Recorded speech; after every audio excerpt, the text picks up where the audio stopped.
My name is Ros Collins, and I'm going to read some extracts from my memoir, Solly's Girl. So here we go with the introduction. Let me entertain you, is how the song goes. But I'm wary of the Jewish memoir genre. So many authors have suffered such unspeakable torments, it seems almost flippant for me to want to be entertaining. I didn't spend time hiding in an attic, living on turnips, or freezing in Siberia. I'm not a witness. My husband Alan, an author, was fond of saying, "Leave your mind alone," and I've never quite understood what he meant. He was a natural storyteller, and his books are significant contributions to Australian literature. I'm just fossicking through my memories, teasing out what was funny, romantic, or sad, and perhaps provocative. Alan's memoir, Alva's Boy, is very different from Solly's Girl, but maybe they are complementary. So, in the spirit of Zakor, remembering, and with the vanity of wanting to say, I was here, let me tell you some stories. Chapter 1. She's got a ticket to ride. Ah, Lambretta, Lambretta. Not one of your Verdi heroines, all camellias and consumption. It was Innocenti in Milan who created her, and despite a bit of a cough, she was destined to work the streets. Her name was La Cigale, the cicada, and we rode her home after our wedding because the Suez crisis meant a petrol shortage. Wearing a Pierre Balmain copy and clutching a bouquet of freesia and French mimosa, I took the pillion seat and wrapped my arms around my skinny Australian as we set off into the icy London night. It was February 1957. The bland and boring 50s were coming to an end, and everyone seemed poised for change. I too needed to get away. I was 15 when the war ended, and since then had spent a decade experimenting with life. Sex and religion, dependable markers of teenage angst, were major obstacles that hung around until well into my 20s. I was an only child, and for one side of my family an only grandchild. Against all conventions, I'd managed to leave home unwed, which in those days provoked much gossip and family friction. But a bedsit in what was at the time Bohemian Hampstead wasn't a long-term future. Society paused whilst London braced for the swinging 60s. I was at a crossroads too. The Beatles hadn't quite arrived on the scene when I got my ticket to ride. I stayed at secondary school until 1948, when I was 18, and then set about exploring the cultural scene with enthusiasm. Sinatra played the London Palladium, but I soon threw him over for Olivier in tights. I visited theatres, art house cinemas and concert halls, and discovered museums and galleries. Bookshops were a great attraction. My cousins and childhood friends went to youth clubs and dances, progressing from dates to engagements and suburban domesticity. But this didn't seem to be the path for me. Television was still a novelty. We listened to The Goon Show. Doris Day sang Que Sera, Sera, and Oklahoma was showing at the cinema. There was trad jazz and a dreadful hybrid called skiffle. I wore clothes made with extravagant amounts of material designed to show that Britain could make it, and that at last we were in post-war recovery.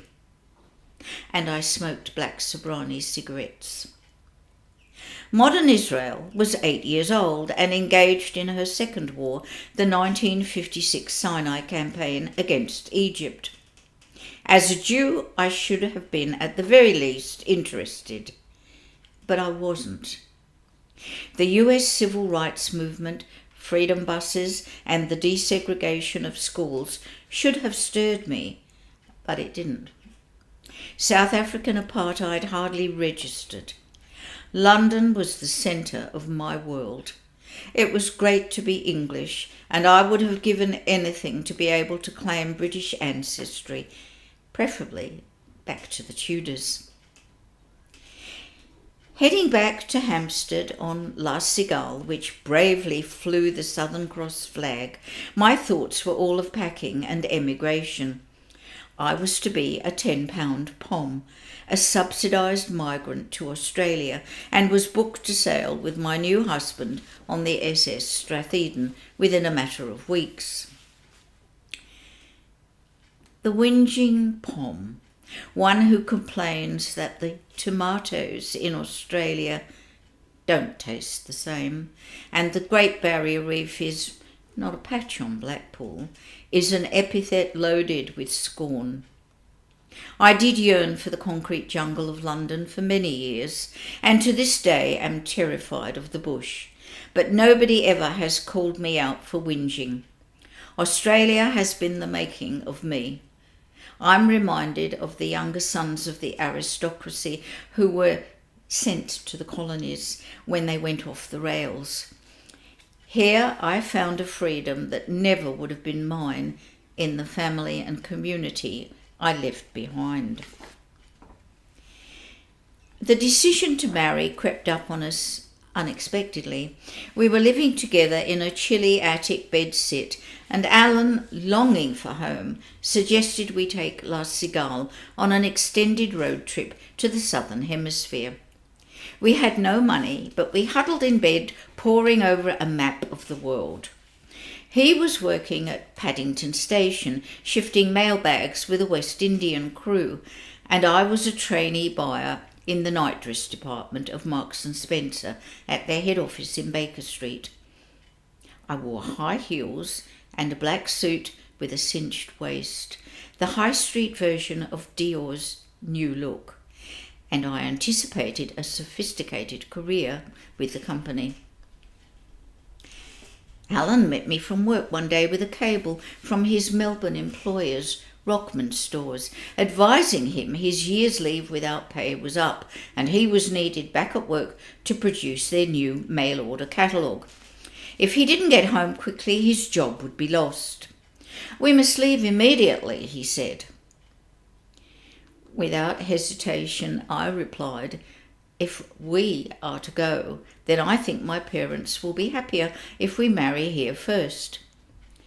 So we found a phone box and spoke to my father, who was at work where he designed ladies' fashions.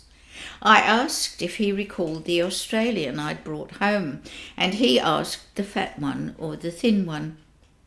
"It's the Wraith," I said, and explained that we wished to marry within 3 weeks and leave soon after for Melbourne.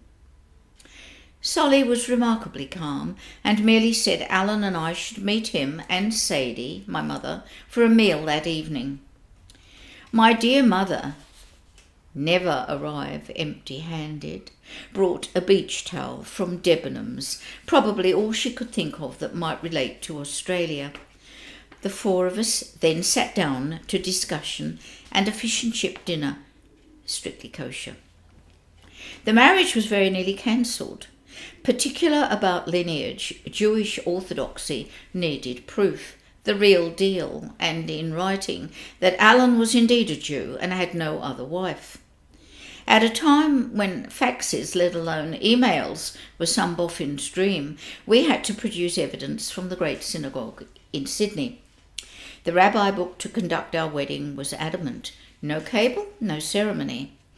The piece of paper arrived the day before our marriage, which could then take place at my parents' synagogue in Beehive Lane, Ilford, Essex. And by the way, Essex is where Jamie Oliver comes from, just in case you want to put it in context.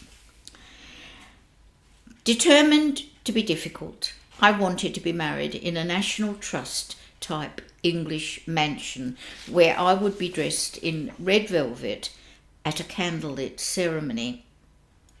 Quite rightly, Solly and Sadie said there would be a traditional Jewish wedding in their synagogue with a proper wedding breakfast afterwards, in keeping with their modest means. Still determined, I insisted on a dress with no frills or lace.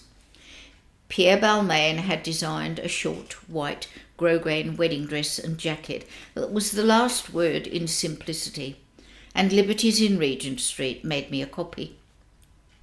Manor Hall, Chigwell, out in what was then semi-rural Essex, was able to accommodate us, and Sadie, left to make a lot of the arrangements on her own, whilst Solly was in Paris for the fashion shows, chose the menus.